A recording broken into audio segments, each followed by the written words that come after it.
Across South Africa's under-resourced communities, rows of young, capable men are often seen waiting, caught in a cycle of forced idleness.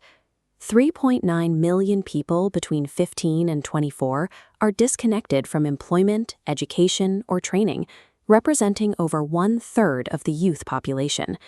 For young women, the statistics are even more severe, rising to 39.2%. These graduates represent the active frustration of a generation locked out of the workforce, organizing movements to demand their right to contribute to the economy. These figures represent a structural collapse in the transition from youth to adulthood, leaving millions without a viable path into the national economy. In under-resourced residential areas, the first hurdle to economic participation is basic physical safety. Navigating street-level risks is a constant hurdle for any young person trying to reach their goals. Traditional interventions suffer from a silo effect. A clinic, sports club, and study space might exist completely nearby, but they operate completely disconnected from each other. This lack of coordination leaves young people exposed to environmental risks in the gaps between programs. These individual efforts also rely on indefinite outside funding, making them fragile and prone to sudden closure. Solving this crisis requires an engineered, continuous infrastructure that guarantees safety, replacing the model of isolated, temporary programs. In 2007, Florian Zach began working in Khayelitsha. He saw talented young people who lacked a secure, nurturing environment away from the street to pursue their goals.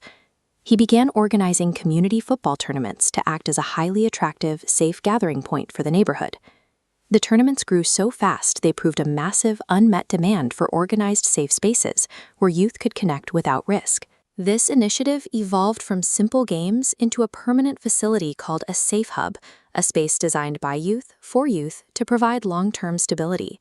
Sports were the essential magnet, pulling youth into a controllable, supportive ecosystem where multiple services could be delivered in one place.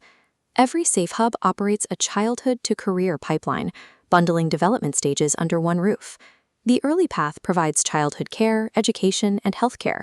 As they age, it offers digital skills, entrepreneurship courses, and job application support for transitioning into the workforce. For Analisa from Gugaluthu, the hub provided study space and social support she needed to navigate the complex university application process. By utilizing these continuous resources, Analisa successfully enrolled as a student at the University of Cape Town. Stacking these compounding services in one location eliminates the structural gaps where marginalized youth typically lose momentum. To maintain facilities, the hub generates its own funding. On-site social businesses reinvest revenue directly back into the Safe Hub core. This stimulates the local economy, creating jobs and supply chain opportunities for local entrepreneurs to launch their own businesses. The output is significant, over 2,000 corporate job placements in just 2 years, most of which have opened new opportunities for young women. By tracking these young people from childhood until they become steady earners and business owners, an external study found that every unit of investment creates a compounding social return of 900%. This model moves beyond managing the symptoms of poverty, instead engineering a localized, self-funding microeconomy for permanent wealth generation. The success of the Khayelitsha proof of concept has led to rapid international expansion.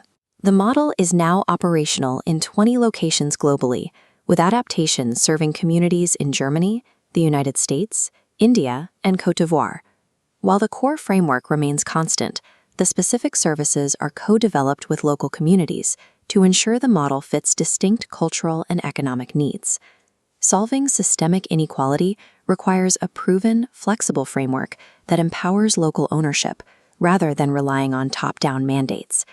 This infrastructure has provided a massive volume of physical security, recording over 1 million safe check-ins in the last 2 years alone. Expanding this blueprint further relies on establishing long-term partnerships with organizations that prioritize measurable, multi-year impact. Eradicating mass youth unemployment requires moving past fragmented charity to actively engineer permanent, self-sustaining community ecosystems.